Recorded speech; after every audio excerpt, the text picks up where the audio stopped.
Well, hey there, folks. This is Interrupting Chuck from the future. I just realized before I threw to myself and Adam that I did not show you what I got at the other flea market, the I-75 flea market. And one other thing that I didn't get from the main flea market, Market of Marion. So we're going to do that real quick. Oh, also, I'm wearing another new Flying Valiant Builds design that my brother did, and this one might be my favorite one. It's really cool. It's got like a brushed kind of look to it. Looks like it's hand lettered. I love it. So anyway, we're gonna do a little transition here, and this is, you know, your classic no frills 100 car case from Hot Wheels. They wanted 18 for it. This is at the booth where I got those really nice Matchbox premiums for $2 each. I don't love these ones because they got the big center areas, although those are good for, you know, bigger trucks and stuff. But, you know, it says 100 storage for 100, but it's not really slotted for 100. But it's a good bulk carrying case, and she gave it to me for $12 instead of the 18 that she had marked for. And since these are normally $20 new, I thought that was a decent deal. So, not gonna say no to that. But back to what we saw at I-75. Again, I want to go another day, maybe later in the day when it's more open. I hope it's more open than that. But there was, as you saw in the video, a few sellers that had car-related stuff. And the first one I got from this one from a gent that had a lot of 118s and 124 scale die casts. And but you know, my dad was a letter carrier for 37 years before he retired. So whenever I find one of these, you know, I just got to pick it up. It's just kind of a kick for him.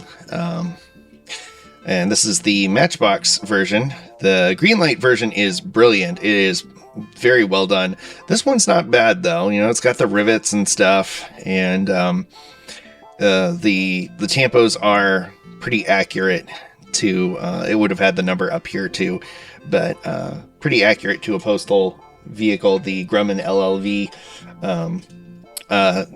Interesting fact, those are never designed to be available for the public.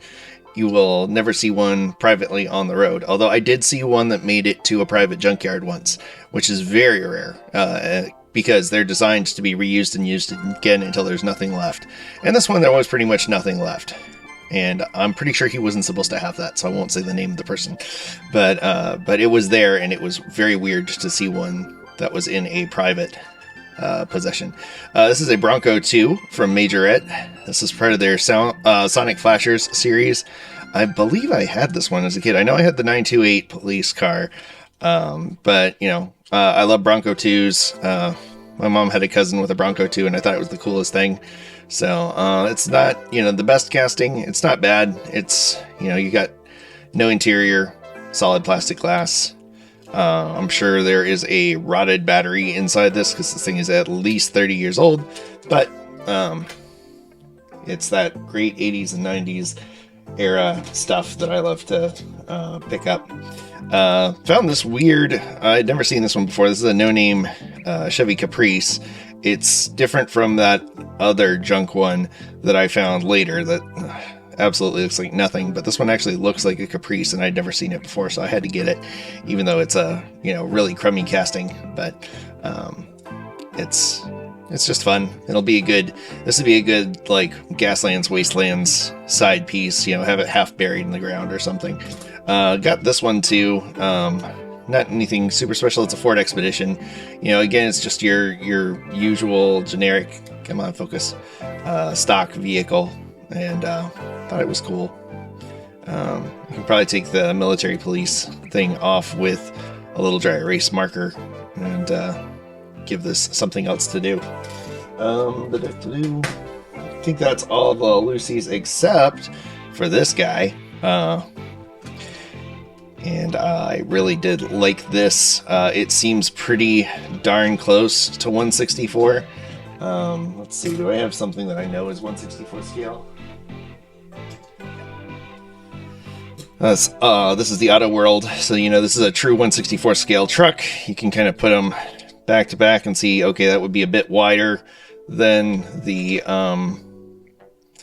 than the pickup truck, but still pretty close. I think this might be actually a little big for 164.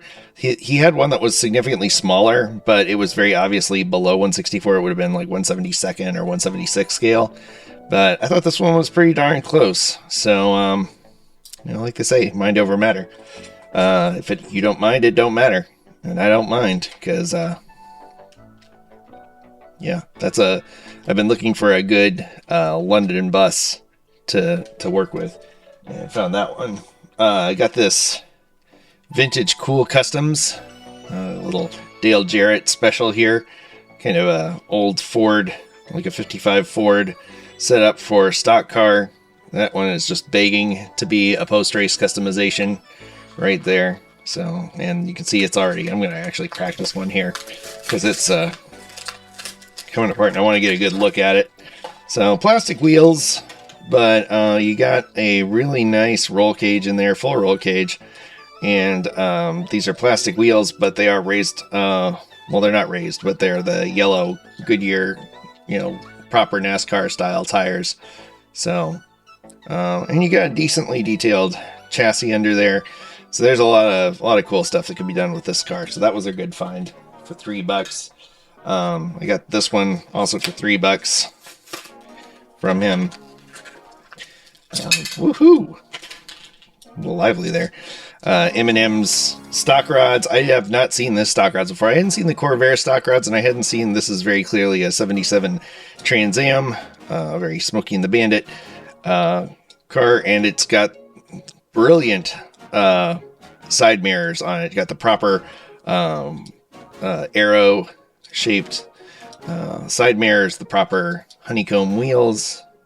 Hopefully that's in focus. Having a little trouble with focus today, it would seem. So yeah, good find there. And again, not much at that one, but found these two. These are interesting. They're ERLs. Hadn't seen these before, and I wanted to crack this one open because it's a little strange looking. And plastic wheels, plastic tires. This is not what I'm used to seeing from ERL. It's not ideal. There's no real dashboard in there, as you can see. And you know, the interior is pretty sparse, no roll cage, but it's got an Oldsmobile style front, and I hadn't seen one with an Oldsmobile style front, so had to get that one. Just an interesting casting. And then this one's significantly heavier, but still plastic. Interestingly, has a stock interior on it. It's got the NASCAR style wing, but full stock interior, full glass interior.